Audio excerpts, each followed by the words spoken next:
नमस्कार, महाराष्ट्र में 24 में आपका स्वागत है। मैं मितवान दरे। आज के खास मुलाकात में हमारे साथ मौजूद है एडवोकेट धर्मपाल मेश्राम, जो महाराष्ट्र बीजेपी के प्रदेश सचिव है।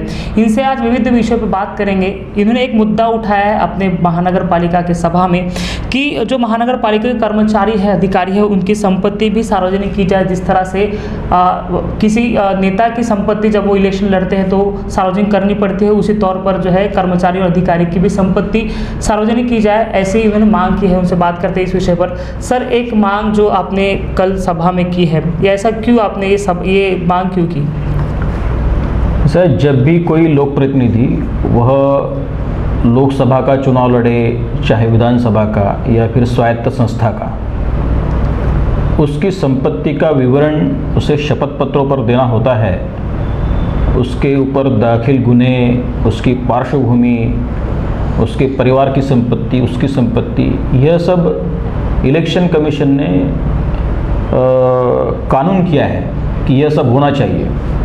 उसी तर्ज पर, आधार पर हम स्वायत्त संस्था है और अनेकों बार मैंने देखा स्वयं कि ऐसे आरोप होते आए हैं कि अधिकारियों ने अपने शासकीय कार्यकाल में काफ़ी संपत्ति का निर्माण किया है, काफ़ी संपत्ति जमा की है, ऐसे आरोप होते आए हैं। मेरा है यह वैयक्तिक आरोप नहीं है, पर मैं चाहता हूँ और इस विषय को मानता भी हूँ कि जितने भी अधिकारी कर्मचारी महानगर पालिका के स्वयं कार्यकाल में उनके एम्प्लॉयज़ है, कर्मचारी है, और जो डेपुटेशन पर, प्रतिनियुक्ति पर शासन के तरफ से भी जो महानगर पालिका में कार्य के लिए आते हैं, उन सब की संपत्ति शपथ पत्र पर उनके संपत्ति का विवरण लेना चाहिए। यह मांग मैंने कल एक नोटिस के द्वारा सभागृह में की और मुझे आनंद भी इस बात का है कि माननीय महापौर जी ने माननीय आयुक्त जी को आदेश दिए कि कानूनी जो कुछ कार्रवाई है वह करे और महानगर पालिका के ही नहीं अपितु राज्य सरकार के प्रतिनियुक्ति पर आए हुए सभी अधिकारी कर्मचारी, इनकी भी संपत्ति का विवरण शपथ पत्र के द्वारा महानगर पालिका के पोर्टल में, फोरम में रखी जाए। अब यह संपत्ति आम आदमी के लिए सार्वजनिक करे या न करे, इसका कानूनन पेचीदगी देखनी पड़ेगी, लेकिन यह नागपुर महानगर पालिका का हक है, अधिकार है। और नागपुर, मैं समझता हूँ कि नागपुर शहर के हर उस आदमी का अधिकार है जो टैक्स पेयर है, कि उसका एम्प्लॉय, उसका कर्मचारी, उसकी संपत्ति क्या है, उसकी पार्श्वभूमि क्या है, यह जानना नागपुर महानगर पालिका के अंतर्गत रहने वाले सभी रिहाई लोगों का, निवासी लोगों का हक है। और इसी प्रकार की मांग मैंने सभागृह में की और माननीय महापौर जी ने उसे मान्यता भी दी है। आपने सवाल उठाया है, फिर ये जो आपने मांग की है इसके, तो एक सामाजिक तौर पर ये होगा कि कहीं ना कहीं कर्मचारी, अधिकारी के भ्रष्टाचार के बाद ही आप ये सवाल उठा रहे होंगे। हम ये नहीं कह रहे कि महानगर पालिका में भ्रष्टाचार हुआ होगा, लेकिन ये जो मांग उठी है इसका यही कारण होता कि हो सकता है कि बड़े पैमाने पर भ्रष्टाचार हो, तभी आप ये मांग कर रहे हो। तो आपने कैसे भ्रष्टाचार देखा कि अधिकारी या कर्मचारी से, जो इसलिए आपने ये मांग उठाया? निश्चित रूप से अनेक अधिकारी कर्मचारियों पर भ्रष्टाचार के आरोप हुए हैं। निश्चित रूप से अनेक विषयों पर, अनेक प्रकार से पुलिस की कार्रवाई, एंटी करप्शन ब्यूरो की कार्रवाई होती है और होती भी रहेगी। ये हमने वर्तमान पत्रों के माध्यम से, अनेक माध्यमों के माध्यम से सुना भी है, पढ़ा भी है, देखा भी है। यह एक धोरणात्मक प्रिंसिपल बेस्ड मांग है कि हर अधिकारी, कर्मचारी और उसके परिवार की संपत्ति का विवरण यह ओपन टू पब्लिक होनी ही चाहिए। क्योंकि अगर वो कर्मचारी महानगर पालिका का है, उसका पगार कितना है, उसकी आमदनी के जरिए कौन से है, और हमने देखा है ऐसा अनेक प्रकरणों में कि अनेक अधिकारियों की संपत्ति यह काफ़ी है, करोड़ों रुपए में है, अरबों रुपए में भी संपत्ति धारण करने वाले लोग हैं। जिस प्रकार की महानगर पालिका की स्थिति रहती है, हजारों और लक्षावधि करोड़ों रुपए के गबन होने के उदाहरण हमारे सामने हैं। और इसलिए यह जो धोरणात्मक मांग जो मैंने सभागृह में की, उसकी वजह भी यही थी कि अगर यह संपत्ति पब्लिक डोमेन में आती है तो शायद एक मानसिक दबाव उन अधिकारी कर्मचारियों पर होगा और उनको अगर उनकी जवाबदेही फिक्स हो जाती है तो मैं समझता हूँ कि भ्रष्टाचार के मामलों में भी कमी आ सकती है। यह पॉसिबल है और इसीलिए इसी वजह से मैंने ये मांग की है। जी, आपका अधिकार क्षेत्र फिलहाल जो है वो महानगर पालिका है, आपने जो सवाल उठाए उसके साथ साथ आप बीजेपी के प्रदेश सचिव भी है, तो ये तो आपने जो सवाल उठाए ये महानगर पालिका के लिए है। क्या आप ये बीजेपी की तरफ से मांग करोगे कि पूरे राज्य में जो अधिकारी कर्मचारी है उनके लिए भी ये नियम लागू हो जाए? मैंने यह जो मांग है नागपुर महानगर पालिका का नगर सेवक होने के नाते की है और भारतीय जनता पार्टी पहले से ही हर प्रकार के भ्रष्टाचार के खिलाफ रही है। भारतीय जनता पार्टी ने भ्रष्टाचार के खिलाफ आंदोलन किए हैं और कई भ्रष्टाचार के मामलों को उजागर भी किया है, लोगों के समक्ष रखा है। हम व्यक्तिगत रूप से और पार्टी परिप्रेक्ष्य में भ्रष्टाचार के खिलाफ में हैं और उसी का ये उदाहरण भी है कि मैं नगर सेवक होने के नाते कम से कम जिस महानगर पालिका में मैं प्रतिनिधित्व करता हूँ उस महानगर पालिका के अधिकारी कर्मचारियों के संपत्ति की जांच हो ऐसा मैंने कोई मांग नहीं की, पर हाँ उनके संपत्ति का विवरण शपथ पत्र के द्वारा जिस डोमेन में डालना है उस डोमेन में जरूर रूप से आना चाहिए, यही मेरी मांग है। जी, इस विषय थोड़ा हटके बात करते हैं कि कुछ रोज़ पहले एमटीडीसी ने जो है बाबा साहब अम्बेडकर का स्मारक तोड़ दिया था विदाउट किसी नोटिस के, किसी को इसके बारे में भनक नहीं थी, आपने ही वो विषय उठाया था। तो अब बीजेपी की क्या भूमिका है जब उन्होंने तोड़ दिया है और एक समाज की भावना वो स्मारक से जुड़ी है, कई लोगों ने फिलहाल रास्ते पर आकर आंदोलन किया है लेकिन उसके ऊपर कोई फिलहाल ठोस कदम नहीं उठाए गए हैं, तो अब बीजेपी की भूमिका, आपकी भूमिका क्या है? हम कोई भी प्रकार के डेवलपमेंट के खिलाफ में नहीं है। अगर अंबाझरी गार्डन के परिसर में प्रशस्त प्रकार का एक मॉन्यूमेंट टाइप का काम होता है, विकास होता है, नागरिकों के अच्छाई के लिए होता है, इस नागपुर की पहचान वाला केंद्र अगर वहाँ पर तैयार होता है तो इस बात में मुझे और मेरे से किसी को भी आपत्ति होना चाहिए ऐसा मैं नहीं समझता। पर जहाँ तक नियम और कानून की बात है, यह जो बाबा साहब डॉक्टर अंबेडकर सांस्कृतिक भवन है जहाँ पर एक ऐतिहासिक वारसा, वो एक ऐतिहासिक स्वरूप की वास्तु जो है जो बाबा साहब के याद में बनाई गई, उस वास्तु को बिना नोटिस के बिना कानूनी कार्यवाही के गिरा देना यह बहुत ही एक अनैतिक कार्य एमटीडीसी ने किया है ऐसा मेरा मानना है। और मेरा यह भी मानना है कि इस प्रकार के कानून की धज्जियां उड़ाने वाली कार्यवाही शासन हो या स्वायत्त संस्था हो, इनकी कोई भी अधीनस्थ संस्था ने नहीं करना चाहिए। अगर इस प्रकार की गैर कानूनी कार्रवाई होती है तो हम चुप नहीं बैठेंगे। मैं बीजेपी का प्रदेश सचिव होने के नाते और नगर सेवक होने का नाते और इसके साथ ही आम्बेडकरी चळवळ का एक नुमाइंदा होने के नाते इन सब व्यवस्था को और प्रशासकीय व्यवस्था को आगाह करना चाहता हूँ कि इस प्रकार की कोई भी कार्य पद्धति अगर वो करते हैं तो हम स्वयं और समाज भी चुप नहीं बैठेगा।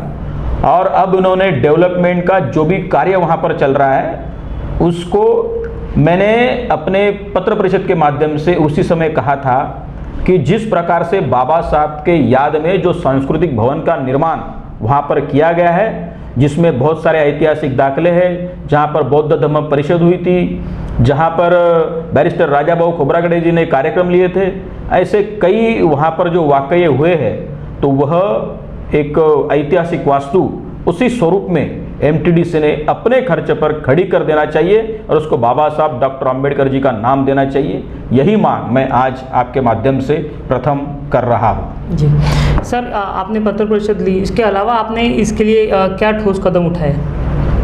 देखिए, मैंने नगर सेवक होने के नाते जो चीज़ें मेरे सामने आई वो मैंने उजागर की, समाज के समक्ष रखी और मुझे इस बात का आनंद है कि मेरे पत्र परिषद के बाद समाज के सभी कार्यकर्ता अनेक अनेक पार्टियों के, अनेक अनेक संगठन के उस सारे विषय पर कूदे।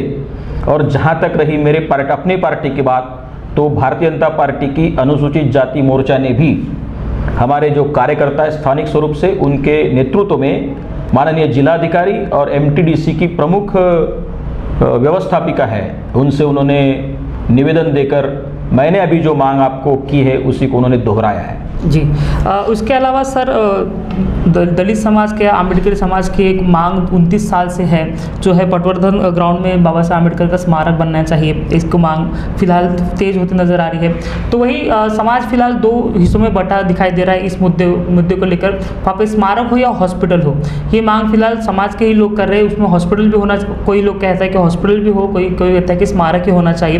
तो आपको क्या लगता है, और ये क्यों रुका है इतने सालों से? अगर कुछ भी हो, अगर स्मारक भी होता है तो बाबा साहब अम्बेडकर का नाम होता है, अगर हॉस्पिटल भी होता है तो बाबा साहब अम्बेडकर का ही नाम दिया जाएगा। तो आप किस भूमिका में हो इसमें? देखिए, हॉस्पिटल वगैरह नागपुर शहर में मेडिकल अस्पताल है, सुपर स्पेशलिटी अस्पताल है, मेयो अस्पताल है, नागपुर महानगर पालिका के अपने खुद के कई अस्पताल हैं। वहाँ पर बाबा साहब का स्मारक, वह भी अंतर्राष्ट्रीय दर्जे का, वहाँ पर जहाँ से बाबा साहब का ही विचार नहीं अपितु सारे प्रकार की वैचारिक भूमिकाएं वहाँ से निकले, इस प्रकार का एक मॉन्यूमेंट हो, एक ऐतिहासिक वास्तु तैयार हो, इस वैयक्तिक मत का मैं हूँ। और वहाँ पर निश्चित रूप से आश्वस्त भी हूँ कि आज नहीं कल भविष्य में वहाँ पर परम पूज्य बाबा साहब डॉक्टर अम्बेडकर जी का एक ऐतिहासिक स्वरूप वाला वास्तु वहाँ पर निश्चित रूप से तैयार होगा। और आपने जिस प्रकार से सवाल पूछे कि पिछले 29 साल से, तो वो आपके सवाल में ही अनेक अर्थों का जवाब छिपा है। मैं इस बात को मानता हूँ कि भारतीय जनता पार्टी सिर्फ पिछले 5 साल यानी 2017 से लेकर 2022 तक सत्ता में रही। उसके पहले और उसके पहले भी पूरी तरीके से कांग्रेस सत्ता में रही। भारतीय जनता पार्टी की सत्ता महानगर पालिका में पिछले 15 साल से है, पर चूंकि कोई भी स्वायत्त संस्था उस राज्य सरकार के अधीनस्थ कार्य करती है, और यह जो जगह का मसला है, दो चीज़ें विशेष रूप से मांग वहाँ पर उठी है कि एक तो जितनी जगह है पूरी की पूरी जगह में बाबा साहब डॉक्टर अम्बेडकर जी का स्मारक हो, और इसलिए उस जगह अभी जो है उसका रिजर्वेशन जो है वह स्पोर्ट एक्टिविटी के लिए रिजर्व्ड है। उसमें सिर्फ 37(1) की कार्रवाई करनी थी, उसका यूजर चेंज करना था, जो पृथ्वीराज चौहान जी के समय से दुर्दैव से लटका पड़ा है। और जिस प्रकार से फाइलें चलती है, जिस प्रकार से नोटशीट लिखी जाती है, यह बहुत ही गलत तरीका रहा है। और मैं इसको स्पष्ट रूप से और सीधे रूप से आरोप करूंगा कि कांग्रेस ने ही इस मुद्दे को आज तक रोक के रखा, अटका के रखा है। अगर कांग्रेस चाहती तो आज वहाँ पर पूरे जगह में बाबा साहब डॉक्टर अम्बेडकर जी का स्मारक बड़े डौल से खड़ा होता, पर दुर्दैव से ऐसा नहीं हो पाया।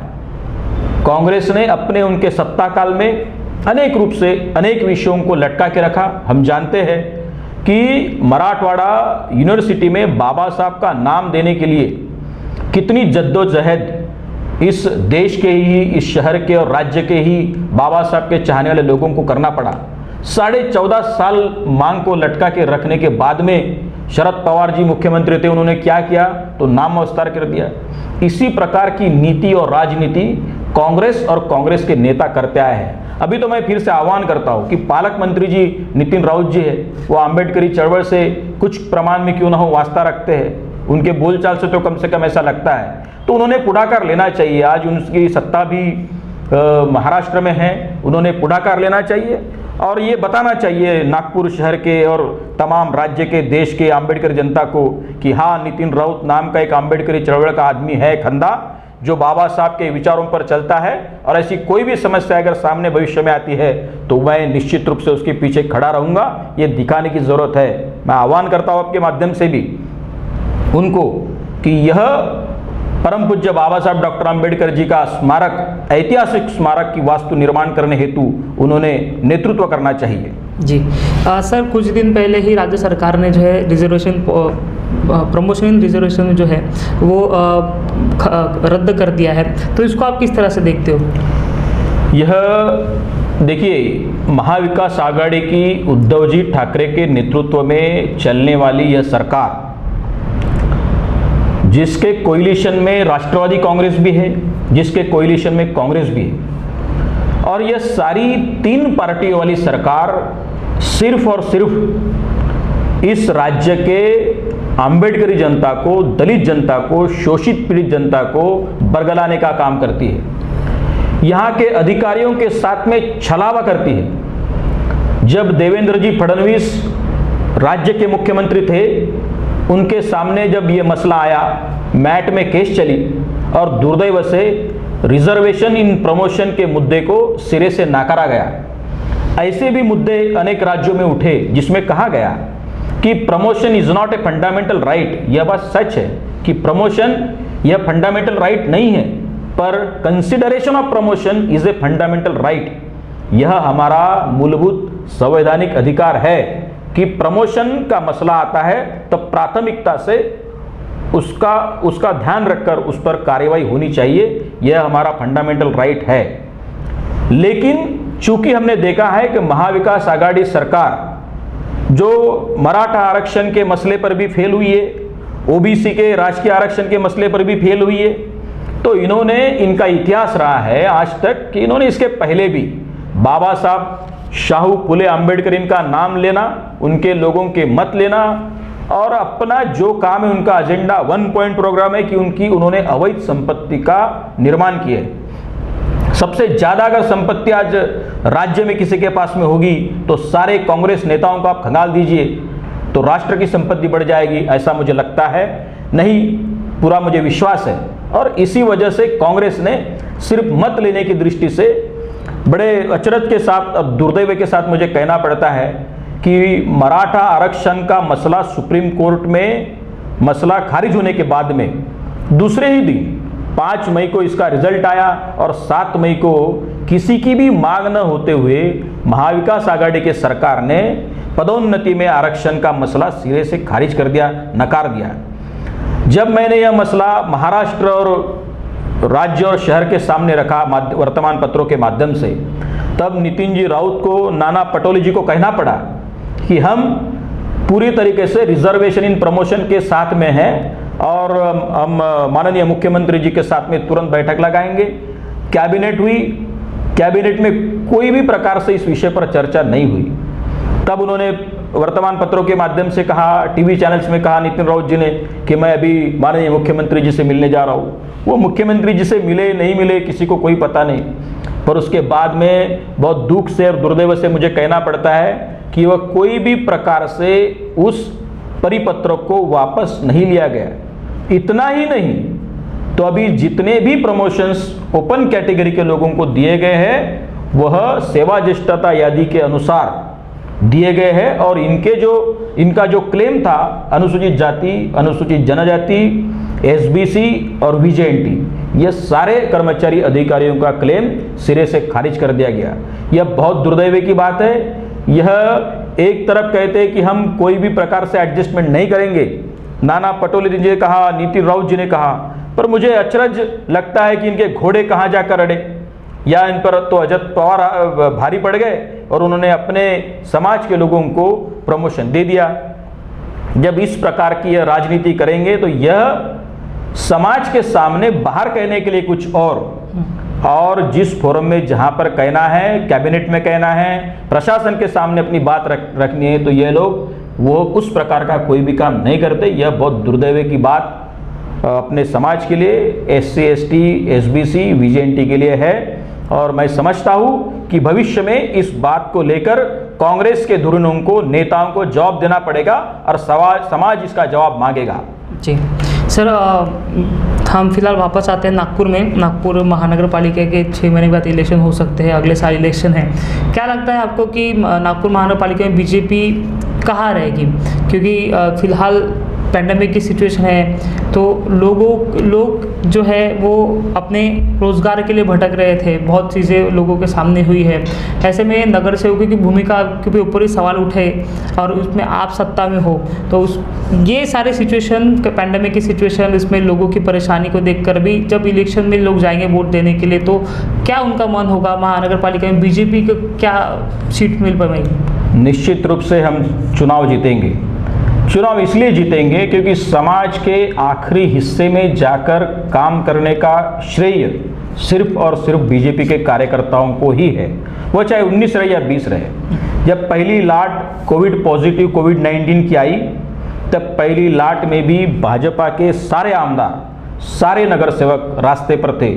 उन्होंने आम लोगों का, गरीब लोगों का खाना पहुंचाने से लेकर तो क्वारंटाइन सेंटर में दी जाने वाली सेवाएं नागपुर के भाजपा के कार्यकर्ताओं ने, पदाधिकारियों ने, नेताओं ने, आमदार खासदारों ने किया है। दूसरी जब लाट कोविड-19 की आई, आप सब जानते हैं कि पूरे राज्य भर एक अकेला आदमी घुमा है, जहां पर इस राज्य के मुख्यमंत्री उद्धव जी ठाकरे मातोश्री में पूरे तरीके से क्वारंटाइन हो गए थे। उस समय देवेंद्र जी फडणवीस नाम का विपक्ष नेता, भारतीय जनता पार्टी का नेता, पूरे महाराष्ट्र में पूरे ताकत के साथ घुमा है। उन्होंने वो समझा है, प्रशासन पर नकेल कसी और आम आदमी को राहत पहुंचाने की कोशिश उन्होंने अपने प्रयासों के द्वारा की। जहां तक हम नागपुर की बात करते हैं तो ये सारी जनता, नागपुर की जनता, राज्य और राष्ट्र की जनता भी जानती है कि नितिन जी गडकरी ने जिस प्रकार से काम किया है, फिर वह ऑक्सीजन के प्लांट खड़े करने का विषय रहे, चाहे वो रेमडेसिविर की फैक्ट्री लगाकर उसके माध्यम से लोगों को राहत पहुंचाने का काम रहे, या मेडिकल इक्विपमेंट्स देने की बात रहे, चाहे वो ऑक्सीजन कॉन्सेंट्रेटर हो, चाहे वो वेंटिलेटर हो, जिस प्रकार से भी नितिन जी गडकरी साहब ने काम किया है, पूरे राज्य और पूरे देश के अंदर एक मेवा द्वितीय नागपुर। अगर आज नागपुर में 16 से 20 पेशेंट्स सिर्फ पॉजिटिव रोज के हैं, तो इसके पीछे सिर्फ और सिर्फ नितिन जी गडकरी साहब की मेहनत है, जिनके मेहनत के वजह से ही नागपुर शहर में हम कोरोना को रोक पाए। आज के तारीख में हम चुनाव के मद्देनजर रखकर यह सब कार्य नहीं करते। भारतीय जनता पार्टी का स्लोगन है, सेवा ही संगठन है। इस पार्टी का जन्म जो हुआ है, राजनीति ये तो है सेकेंडरी हिस्सा, लेकिन सबसे पहले हमारा मकसद इस देश के, राज्य के और शहर के जनता को राहत पहुंचाने का रहा है, और भारतीय जनता पार्टी के माध्यम से हमने किया है। जहां तक चुनाव की बात है, मैं पूरी तरीके से आश्वस्त हूं। मैं स्वयं भी नगर सेवक हूं, भारतीय जनता पक्ष का प्रदेश सचिव होने के साथ साथ मैं समझता हूं, लोगों का मत जानता हूं। लोग उनके खिलाफ में ही ज़्यादा बोलते हैं जिन पर उनका विश्वास होता है। हमारे खिलाफ में भी लोग बोलेंगे, इसका कारण ऐसा है कि उनका हम पर विश्वास है। हम पर विश्वास होने की वजह से ही वो हमसे अपेक्षा रखते हैं, और हमने लोगों की अपेक्षा पर खरा उतरने के लिए दिन रात मेहनत की है, काम किया है।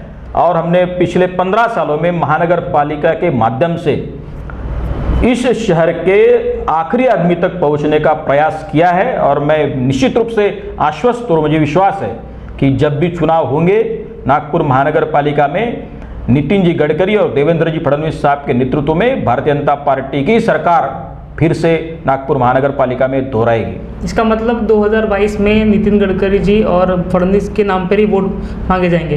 देखिए, ये हमारे नेता हैं, इनके नाम पर तो ही पार्टी नागपुर शहर में खड़ी है, ये सच है।